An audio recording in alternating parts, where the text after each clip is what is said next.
ഞാൻ ഇന്ന് റെഡിയാണ് നിന്നെ കുറുപ്പല്ല നിന്റെ തന്ത. ഈ റമീസിന്റെ ലവ് ജിഹാദിലും രാഹുലിന്റെ കള്ളവോട്ടിലും അതുപോലെ തന്നെ നമ്മുടെ സുനിൽകുമാറിന്റെ ഇനിയും ശമിക്കാത്ത തോൽവി തേങ്ങലിലുമൊക്കെ മുങ്ങിപ്പോവേണ്ട ഒന്നല്ല വാമൊഴിയായും വരമൊഴിയായും വിനായകൻ നടത്തിവരുന്ന സാഹിത്യ പ്രവർത്തനങ്ങൾ അല്ലെങ്കിൽ സാംസ്കാരിക സേവനങ്ങൾ. എനിക്ക് നിന്നോട് പ്രണയം തോന്നി. ആ ഒരു അഭിപ്രായമുള്ളത് കൊണ്ട് പോകാൻ ചിലത് പറയാം. കഴിഞ്ഞ ദിവസം യേശുദാസിനെയും അടൂരിനെയും വിനായകൻ അസഭ്യം കൊണ്ട് അഭിഷേകം ചെയ്തു. ആ പ്രവൃത്തി കൊണ്ട് എന്തെങ്കിലും ഒരു ദോഷം ആ തെറിനായക്ക് ഉണ്ടായിട്ടുണ്ടോ? ആ തെറിനായക്ക് എന്തെങ്കിലും ഒരു ദോഷം സംഭവിച്ചോ? ഒട്ടുമില്ല, ഒന്നുമില്ല. ദോഷമുണ്ടായില്ല എന്ന് മാത്രമല്ല, വിനായകൻ എന്ന തെറിനായ പേറുന്ന സാംസ്കാരിക കാന്തിയുടെ ശോഭ കുറച്ചധികം അങ്ങോട്ടേക്ക് കൂടുകയും ചെയ്തിട്ടുണ്ട്. അങ്ങനെയാണ് പോകേണ്ട ഒരു മനസ്സിലാക്കൽ. എന്തായാലും ഈ പിന്നണി ഗായകരുടെ സംഘടനയായിട്ടുള്ള സമം, ആ സമം യേശുദാസിനെ അധിക്ഷേപിച്ചതിന്റെ പേരിൽ വിനായകനെതിരെ പരാതി കൊടുത്തു എന്നാണ് കേട്ടത്. പിന്നണി ഗായകൻ അല്ലെങ്കിൽ കൂടി സംവിധായകൻ എന്ന നിലയിൽ പിന്നണി ഗായകർക്ക് തൊഴിൽ കൊടുക്കുന്ന ഒരു ഇടത്തരം തൊഴിൽദാതാവാണല്ലോ നമ്മുടെ ഈ അടൂർ, അല്ലെ? എന്നിട്ടും സമം നൽകിയ പരാതിയിൽ അടൂരിന്റെ പേരുള്ളതായി കണ്ടില്ല. ഒരുപക്ഷെ പോങ്ങൻ വായിച്ച ആ ഒരു വാർത്താ ചാനലിന്റെ എന്തെങ്കിലും തരത്തിലുള്ള ഒരു പോരായ്മ കൊണ്ടാണോ എന്ന് എനിക്കറിയില്ല. ഞാൻ അങ്ങനെ കണ്ടില്ല. ആ സമം യേശുദാസിനെ അപമാനിച്ചതിന്റെ പേരിൽ, തെറി പറഞ്ഞതിന്റെ പേരിൽ വിനായകനെതിരെ പരാതി കൊടുത്തു എന്ന് മാത്രമാണ് കണ്ടത്. എന്തായാലും യേശുദാസിനെ പോലല്ല നമ്മുടെ ഈ അടൂർ തെറി കേൾക്കേണ്ടവനാണെന്ന് പറയുന്ന ഒരു വിചാരം പലരെയും പോലെ അവർക്കുമുണ്ടോ, ഈ സമക്കാർക്കുമുണ്ടോ എന്നുള്ളത് പോകാൻ അറിയില്ല കേട്ടോ. അതെന്ത് തന്നെയായാലും യേശുദാസിനെ പറഞ്ഞ തെറിയിൽ, ആ തെറിയിൽ മാത്രമേ വിനായകനോട് അവർക്ക് കെറിവുള്ളൂ എങ്കിൽ, അങ്ങനെയാണ് എങ്കിൽ ആ സംഘടനയ്ക്ക് സമം എന്നതിനേക്കാൾ അസമം എന്ന് പറയുന്ന വിശേഷണമാണ് കൂടുതൽ ഇണങ്ങുന്നതെന്ന് തീർച്ചയായിട്ടും പോകന് തോന്നിയിരുന്നു. നമ്മുടെ വിഷയം അതല്ലാത്തതിനാൽ ആ വഴിയെ കൂടുതൽ നാവ് തെളിക്കാൻ പോകാൻ നിൽക്കുന്നില്ല. പറഞ്ഞു വന്നത് ഇതാണ്: ഈ പൊതുസമൂഹത്തെ സാക്ഷി നിർത്തിക്കൊണ്ട് അടൂരിനെയും യേശുദാസിനെയും വിനായകൻ സാമൂഹ്യ മാധ്യമത്തിലൂടെ നല്ലോണം തെറി പറഞ്ഞു. ഉഗ്രവീര്യമുള്ള തെറികൾ. ആ പരസ്യാധിക്ഷേപത്തിനെതിരെ കേസെടുക്കേണ്ട നിവൃത്തികൾ നമ്മുടെ പോലീസിനും ഉണ്ടായി. ഭാരതീയ ന്യായ സംഹിതയിൽ നിന്നും വിനായകന് ഇണങ്ങുന്നു എന്ന് തോന്നിയ ഏതാനും നിയമവകുപ്പുകളൊക്കെ എടുത്തുകൊണ്ട് പോലീസ് വിനായകനെ തേടി അദ്ദേഹത്തിന്റെ വീട്ടിലേക്ക് ചെല്ലുകയും ചെയ്തു. എന്നാൽ വിനായകനുമായി നടന്ന അന്വേഷണാത്മകമായിട്ടുള്ള ആ കൂടിക്കാഴ്ചയ്ക്ക് ശേഷം കേസെടുക്കാനുള്ള വകുപ്പ് വിനായകന്റെ കുറിപ്പിലില്ല എന്ന് പോലീസ് നിരീക്ഷിച്ചു കളഞ്ഞു. അതായത് ഈ വിനായകൻ കുറിച്ച 3 വാക്കുകളുള്ള ഒരു വരിയിൽ പോലും, വിനായകൻ കുറിച്ച 3 വാക്കുകൾ, വെറും 3 വാക്ക് മാത്രമുള്ള ഒരു വരിയിൽ പോലും കുറഞ്ഞത് 4 തെറികളെങ്കിലും ഉണ്ടായിരുന്നു. അത് കണ്ടവർക്കറിയാം. കുറഞ്ഞത് 4 തെറികളെങ്കിലും ഉണ്ടായിരുന്നു.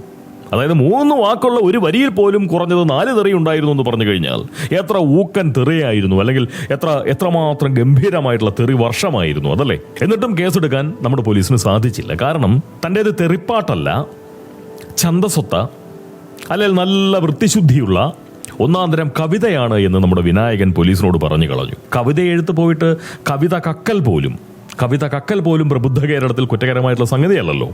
ഏത് എന്ന് മാത്രവുമല്ല, കള്ളക്കാമുകനെ കൊണ്ട് കവിത കട്ടെടുപ്പിച്ച് സ്വന്തം പേരിലാക്കുന്ന തസ്കരക്കുട്ടിയെ കാവ്യ ദേവതയായി വാഴ്ത്തുന്ന നാടാണ് നമ്മുടെ നാട്, അല്ലെ? സാഹിത്യ ചന്തകൾ തോറും എഴുന്നള്ളിച്ച് അവൾക്ക് ആദരവും തങ്ങൾക്ക് കുറച്ച് വിനോദവും തരപ്പെടുത്തുന്ന പ്രസാദ പരീക്ഷകളുള്ള നാടുമാണ് നമ്മുടേത്. സംശയമുണ്ടോ? സ്വാഭാവികമായും കവിത എഴുതിയതിന്റെ പേരിൽ വിനായകനെ കുറ്റക്കാരനാക്കാൻ നമുക്ക് സാധിക്കില്ല. അതുകൊണ്ട് ചാർത്താൻ കൊണ്ടുപോയിട്ടുള്ള വകുപ്പുകളും ഒക്കെ എടുത്തുകൊണ്ട് പോലീസുകാർക്ക് തെറിനായയെ കൂടാതെ സ്റ്റേഷനിലേക്ക് ചേക്കേറേണ്ടതായിട്ട് വന്നു എന്നുള്ളതാണ് നേര്. മാത്രമല്ല, സംസ്കാര സമ്പന്നരും പണ്ഡിതരും വിവേകികളും വിവരശാലികളും മാത്രം കവിത എഴുതിയാൽ പോരല്ലോ, അല്ലേ? അങ്ങനെ മതിയാവില്ലല്ലോ. വിവരദോഷവും അല്പബുദ്ധിയും സംസ്കാരശൂന്യതയും വകതിരിവില്ലായ്മയും ഉണ്ട് എന്ന് കരുതിക്കൊണ്ട് നമ്മുടെ വിനായകനോട് കവിതാ നിർമ്മാണം നടത്താൻ പാടില്ല എന്ന് പറയുന്നത് പരിഷ്കൃത ബുദ്ധിക്ക് ചേർന്ന സംഗതിയല്ല എന്നുള്ള കാര്യം പ്രബുദ്ധ കേരളത്തിന് വളരെ നല്ലോണം അറിയുകയും ചെയ്യാം. കൈവശമുള്ള പദസമ്പത്ത് വെച്ച് യേശുദാസിനോടും അടൂരിനോടുമുള്ള ആദരവ് വിനായകൻ കവിതയിലൂടെ പ്രകാശിപ്പിക്കുന്നതിൽ പോരായ്മ പറയാൻ പറ്റുമോ? അങ്ങനെയും പറ്റില്ലല്ലോ. കയ്യിലുള്ളതല്ലേ എടുത്ത് പ്രയോഗിക്കാൻ പറ്റൂ, അല്ലേ? കവിത എഴുതണമെന്ന് ആഗ്രഹമുണ്ട്, കൈവശം കുറച്ച് പദങ്ങളുമുണ്ട്, അതെടുത്തങ്ങോട്ട് കീച്ചി കവിതയായി. തെറ്റു പറയാൻ പറ്റുമോ? വീട്ടിലുള്ള സ്വന്തം അമ്മയെയും ചത്തുപോയ അച്ഛനെയും സംബോധന ചെയ്യുന്ന ആദര പദങ്ങൾ, അത് അടൂരിനെയും യേശുദാസിനെയും അവർക്കൊക്കെ നേരെ ഒന്ന് പ്രയോഗിച്ചു പോയാൽ എങ്ങനെ അത് തെറിയാവുമെന്നാവും ആ പാവം വിനായകൻ വിചാരിച്ചിട്ടുണ്ടാവുക? പോലീസിനെ കണ്ടപ്പോൾ അങ്ങനെ വിചാരിച്ചിട്ടുണ്ടാവും. ഞാൻ എൻ്റെ അച്ഛനെയും അമ്മയും പറയുന്ന പദങ്ങൾ അത് അടൂരിന് നേരെയും യേശുദാസിന് നേരെയും കവിതാരൂപത്തിൽ ആദരസൂചകമായി ഞാനൊന്ന് പ്രയോഗിച്ചപ്പോൾ അതെങ്ങനെ തെറിയായി? ചത്തുപോകുന്ന കാലം വരെ അച്ഛനെ വിളിച്ചത് അങ്ങനെയാണ്, അമ്മയെ വിളിച്ചുകൊണ്ടിരിക്കുന്നതും അങ്ങനെയൊക്കെ തന്നെയാണ്. അച്ഛൻ്റെ അതുകൊണ്ടല്ലേ ഞാൻ ഉണ്ടായതെന്നൊക്കെ ആയിരിക്കും അമ്മയോട് വളരെ സ്നേഹബുദ്ധിയോട് ചോദിക്കുന്നത്. അതെങ്ങനെ തെറിയാവുമെന്നാണ് പാവം വിനായകൻ ആലോചിച്ച് പോയിട്ടുണ്ടാവുക. എങ്ങനെ പറയാൻ പറ്റും കുറ്റം? എന്തായാലും താൻ എഴുതിയത് കവിതയാണ് എന്ന് വിനായകൻ വളരെ ആത്മവിശ്വാസത്തോടു കൂടി പറഞ്ഞത് കേട്ടപ്പോൾ അങ്ങനെയാണെങ്കിൽ നമ്മളും രസ്യൻ കവികളാണല്ലോ എന്ന് പറയുന്ന ചിന്തയോടെ ആവും പോലീസുകാർ പരസ്പരം നോക്കിയിട്ടുണ്ടാവുകയെന്ന് പോങ്ങന് വെറുതെ ആലോചിക്കാൻ തോന്നിപ്പോയി. അങ്ങനെ ഒന്ന് വിചാരിച്ചു പോയി പോങ്ങൻ. പരസ്പരം അങ്ങനെ ആലോചിച്ചിട്ടുണ്ടാവും. ചേടാ, നമ്മളും അപ്പൊ കവികളൊക്കെ ആയിരുന്നു. എന്തുമാത്രം കവിതാപദങ്ങളാണ് തക്കം കിട്ടുമ്പോഴൊക്കെ പൗരജനതയ്ക്ക് നേരെ അവരുടെ കാതുകളിലേക്ക് എത്രയോ കവിതാപദങ്ങളാണ് നമ്മളൊക്കെ നിത്യവും വർഷിച്ചു കൊണ്ടിരുന്നത് എന്ന് പറയുന്ന വിചാരം ആ പോലീസുകാരിൽ ഉണ്ടാക്കിയിട്ടുണ്ടാവും. നാട്ടുകാർ നാളെ മുതൽ തങ്ങളെ കാക്കിയിട്ട കവികളായി ഗണിച്ചു കളയുമോ എന്ന് പറയുന്ന വിചാരത്തോടെ, അല്ലെങ്കിൽ അങ്ങനെ തന്നെ വിളിക്കട്ടെ എന്ന് പറയുന്ന ഒരുതരം ഊറ്റത്തോടെ ആവും ആ മഹാകവികൾ, കാക്കിയിട്ട ആ മഹാകവികൾ തിരിച്ച് ജീപ്പിൽ കയറിയത്. ശരിക്കും പറഞ്ഞു കഴിഞ്ഞാൽ നാളിതുവരെ അസഭ്യ പദങ്ങളായി മാടമ്പി മൂരാച്ചികളായിട്ടുള്ള സവർണ സമൂഹം പാർശ്വവൽക്കരിച്ചു വെച്ചിരുന്ന അവശ പദങ്ങളെയാണ്, അസഭ്യ പദങ്ങളാക്കി മാറ്റിവെച്ചിരുന്നവയാണ് നമ്മുടെ വിനായകൻ സഖാവ് പിടിച്ച് സാഹിത്യ പദങ്ങളാക്കി മാറ്റിയിരിക്കുന്നത്.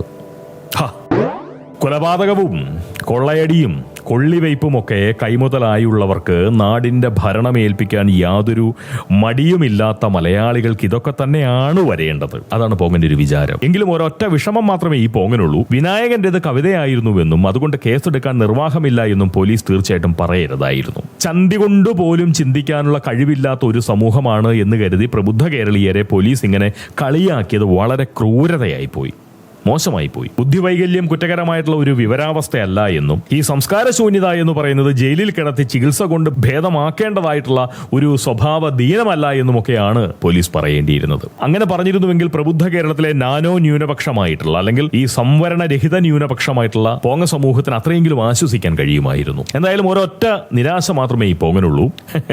ഈ വിനായകന്റെ തെറിയൊക്കെ കവിതയായി ഗണിക്കുന്ന നവഹരിത കേരളത്തിൽ ഒരു പ്രബുദ്ധനായി ജീവിതം കഴിച്ചിരുന്നു എങ്കിൽ സാഹിത്യത്തിനുള്ള കേരള രത്നം ബഹുമതി തീർച്ചയായിട്ടും ഈ പോങ്ങന്റെ അംഗീകാര ചാക്കിൽ അങ്ങനെ അങ്ങോട്ടേക്ക് കിടന്നേനെ. അല്ലെ, എന്തുമാത്രം പദങ്ങളാണ് പോങ്ങൻ ഇവിടെ ഉപയോഗിച്ചിരുന്നത്. പോങ്ങൻ ഇതുപോലുള്ള സാഹിത്യ പദങ്ങൾ എന്തെങ്കിലും ഒന്ന് പുറപ്പെടുവിച്ചു പോയി കഴിഞ്ഞാൽ പുറപ്പെട്ടു പോകും ഇവിടെ നിന്ന് പോങ്ങന്റെ സബ്സ്ക്രൈബർമാർ. കാരണം അത്രയും സാംസ്കാരിക സമ്പന്നരായിട്ടുള്ള ആളുകളായിരുന്നു പോങ്ങന്റെ സബ്സ്ക്രൈബർമാരായിട്ട് വന്നത്. വിനായകനൊക്കെ ഇന്ന് മഹാകവിയായി മാറിയിരിക്കുന്നു. പോകനായത് എന്റെ കുറ്റം അല്ലേ? ആ പോട്ട്. എന്തായാലും കവിത രചിച്ച് അടൂരിനെ ആദരിച്ചതിന് പിന്നാലെ കവിത ആലപിച്ച് നമ്മുടെ അപർണയെ വിനായകൻ അംഗീകരിച്ചു. എടി അപർണേ, ഞാൻ നിന്നെ ഇന്ന് അപർണ കുറുപ്പെന്ന് വിളിക്കുന്നു. എടി എന്ന് ഞാൻ വിളിക്കുന്നു. എനിക്കിനി അടൂരിനോടും അപർണയോടുമാണ് ശകലം കാര്യം പറയാനുള്ളത്. വിനായകൻ അടൂരിനെ തെറി പറഞ്ഞത് ആ മനുഷ്യൻ ചെയ്തിട്ടുള്ള ചലച്ചിത്ര പിഴവുകളുടെ പേരിലല്ല, ഒട്ടും തന്നെയല്ല. വെറുക്കപ്പെട്ടവനായി അടൂരിനെ അടയാളപ്പെടുത്താൻ നമ്മുടെ വിനായകനെ പ്രേരിപ്പിക്കുന്നത് തീർച്ചയായിട്ടും അടൂരിന്റെ ജാതിയാണ്. അതുപോലെ വെറുക്കപ്പെട്ടവളായി അപർണയെ അടയാളപ്പെടുത്താൻ വിനായകനെ പ്രേരിപ്പിക്കുന്നത് തീർച്ചയായിട്ടും അപർണയുടെയും ജാതിയാണ്. അപർണയുടെ ജാതി തന്നെയാണ് അതിനൊക്കെ അയാളെ പ്രേരിപ്പിക്കുന്നത്, വിനായകനെ പ്രേരിപ്പിക്കുന്നത്. എന്നാൽ അടൂരോ അപർണയോ അവരുടെ ജാതി തന്റെ പേരിന്റെ വാലിലോ അല്ലെങ്കിൽ സ്വന്തം തലയിലോ സൂക്ഷിക്കുന്നതായി പ്രത്യേകിച്ച് യാതൊരു തെളിവും നമുക്കില്ല. തന്റെ 20ാമത്തെ വയസ്സിൽ സ്വന്തം ഉണ്ണിത്താൻ വാൽ അടൂർ മുറിച്ചെങ്കിൽ 2020കളിൽ തന്റെ കുറിപ്പ് വാൽ അപർണയും മുറിച്ചു എന്നാണ് മനസ്സിലാക്കാൻ പറ്റുന്നത്. അങ്ങനെയാണ് എന്റെ ഓർമ്മ. ഇപ്പോൾ തിരിച്ച് കുറിപ്പിലേറിയോ, ഈ അപർണ കുറിപ്പിലേറിയോ തിരിച്ചെന്നുള്ളത് എനിക്കറിയില്ല. ഞാൻ പോകനായപ്പോൾ ഒരുപാട് പ്രബുദ്ധർ, അല്ലെങ്കിൽ പ്രബുദ്ധനിൽ നിന്ന് ഞാൻ പോകനായപ്പോൾ ഒരുപാട് പ്രബുദ്ധർ എന്റെ സൗഹൃദ കൂട്ടിൽ നിന്ന് കൊഴിഞ്ഞു പോയിരുന്നു. അതിലൊരാൾ അപർണയുമായിരിക്കണം. എന്തായാലും ഇപ്പോൾ അവരുടെ സൗഹൃദ പരിസരത്ത് പോകാനുണ്ടെന്ന് ഞാൻ വിചാരിക്കുന്നില്ല. അപർണ ജാതിവാൽ മുറിച്ച് പരിഷ്കൃതയായിട്ടുള്ള കാര്യം പക്ഷേ എൻ്റെ ഓർമ്മയിലുണ്ട് താനും. എന്തുതന്നെയായാലും അടൂരിനെയും അപർണയെയും വെറുക്കാനും തെറി പറയാനും വിനായകൻ കാരണമാക്കുന്നത് ഇരുവരുടെയും ജാതി തന്നെയാണ്. അതായത് കുറുപ്പായാലും ഉണ്ണിത്താനായാലും നായർക്കുള്ള അധിക്ഷേപങ്ങളിൽ നിന്ന് നിങ്ങൾക്ക് രക്ഷ കിട്ടില്ല. ആ ഓർമ്മയുണ്ടാവണം. വാലുണ്ടായാലും ഇല്ലെങ്കിലും നിങ്ങൾ വെറുക്കപ്പെടേണ്ടവർ മാത്രമാണവർക്ക്, അല്ലേ? അങ്ങനെയാണ്. നിങ്ങൾ എത്രത്തോളം കമ്മിയായാലും, നിങ്ങൾ എത്രത്തോളം പ്രബുദ്ധരായാലും, നിങ്ങൾ എത്രത്തോളം മതേതരരായാലും, ഇനി സുഡുക്കളുടെ മതരാജ്യം വരാനായി അവരെക്കാൾ ആത്മാർത്ഥമായി അങ്ങനെ അങ്ങോട്ടേക്ക് കഷ്ടപ്പെട്ടാൽ പോലും നിങ്ങളൊക്കെ അവർക്ക് എന്നും സവർണ മൂരാച്ചികളായിട്ടുള്ള ഫാസിസ്റ്റ് നായന്മാർ മാത്രമാവും.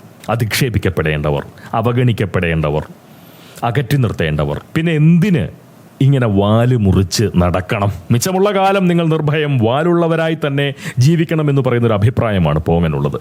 ഞാൻ പുലയനാണ് എന്ന അഭിമാനത്തോടെ പറഞ്ഞ വിനായകനെ തീർച്ചയായിട്ടും ഈ പോങ്ങൻ അംഗീകരിക്കുന്നുണ്ട്. ഇന്നലെയും അംഗീകരിച്ചിരുന്നു, ഇന്നും അംഗീകരിക്കുന്നുണ്ട്, നാളെയും അംഗീകരിക്കും. ആ സ്വത്വബുദ്ധി ആദരിക്കപ്പെടേണ്ടത് തന്നെയാണ്. എന്നാൽ പരിഷ്കാരവും മതേതരത്വവും മൂത്ത് സ്വാർത്ഥ ബുദ്ധിയോടുകൂടി വാല് മുറിച്ച് നടക്കുന്നവരെ പോങ്ങൻ ഒട്ടും തന്നെ വകവയ്ക്കില്ല. വാല് മുറിച്ചാൽ രക്ഷ കിട്ടാൻ നിങ്ങൾ പല്ലിയൊന്നുമല്ലല്ലോ, ആണോ? ഇത്രയും തെറി കേട്ടു. പ്രബുദ്ധ കേരളം നിങ്ങൾക്കൊപ്പമോ അതോ ആ തെറിയനൊപ്പമോ? ഒന്ന് ആലോചിച്ച് നോക്കിയേ. ഇത്രയും തെറി കേട്ടു, ആരുണ്ടൊപ്പം? ഒരാളുമില്ല. ഒരു സാംസ്കാരിക നായയും വിനായകന് നേരെ കുരച്ചില്ല. അവരെ അങ്ങനെ പറയരുത്, പറഞ്ഞില്ല. നിങ്ങളും കമ്മികൾ, വിളിക്കുന്നവനും കമ്മി, തടയേണ്ടവരും കമ്മി, അല്ലേ? ഇതൊരു കമ്മി കാര്യമായിട്ട് പോകാൻ കാണുന്നില്ല. കാരണം നിങ്ങളും മനുഷ്യരാണ്, തെറിയനും മനുഷ്യനാണ്, എല്ലാവരും നമ്മളൊക്കെ മനുഷ്യരാണ്. അതുകൊണ്ട് ഇതിൽ അന്യായമുണ്ട്. ആ അന്യായം പോകാൻ ആവർത്തിച്ച് പറഞ്ഞുകൊണ്ടേയിരിക്കുന്നു. ഇത് ശരിയല്ല, ഇത് ശരിയല്ല, ഇത് ശരിയല്ല. നിങ്ങൾ നിങ്ങളുടെ വാല് മുറിച്ച് കളയേണ്ട യാതൊരു കാര്യവുമില്ല. മുറിച്ചാലും മുറിച്ചില്ലെങ്കിലും നിങ്ങൾ എത്ര ആത്മാർത്ഥമായി അവരോട് ഇടപഴകിയാലും അവർ നിങ്ങളെ തക്കം കിട്ടുമ്പോൾ അകറ്റി നിർത്തും, തക്കം കിട്ടുമ്പോൾ പണിയും. നിർത്തുന്നു. സ്നേഹം എല്ലാവരോടും, തെറിയനോടും അപർണയോടും അടൂരിനോടും തുല്യ നിലയിലുള്ള സ്നേഹം. നിങ്ങളെല്ലാവരും പരസ്പരം കുറച്ചുകൂടി ആലോചിച്ചുറപ്പിച്ച് അവനവൻ്റെ വ്യക്തിത്വത്തെയും അഭിമാനത്തെയും സംരക്ഷിക്കുന്ന നിലയിലുള്ള പ്രവർത്തനങ്ങൾ കാഴ്ചവെച്ചുകൊണ്ട് മുന്നോട്ട് പോവുക. സ്നേഹം. ഇനിയും കാണാം. അതുപോലെ തന്നെ ഈ ചാനൽ സബ്സ്ക്രൈബ് ചെയ്യാതെ വീഡിയോകൾ കാണുന്ന ആരെങ്കിലും ഉണ്ടെന്നുണ്ടെങ്കിൽ തീർച്ചയായിട്ടും നിങ്ങൾക്ക് ഈ ചാനൽ സബ്സ്ക്രൈബ് ചെയ്യാൻ സാധിക്കുമോ എന്ന് പറയുന്ന കാര്യം ഒന്ന് ആലോചിക്കണം. എനിക്ക് കുറച്ച് സബ്സ്ക്രിപ്ഷൻ്റെ ആവശ്യം ഇനിയുണ്ട്. അതെൻ്റെ ഒരു മനസ്സിലായടാ. പ്രണയം തോന്നി ഇരിപ്പിക്കുന്ന കെട്ടി നീ എന്റെ കൂടെ വരോ എന്റെ മോളെ?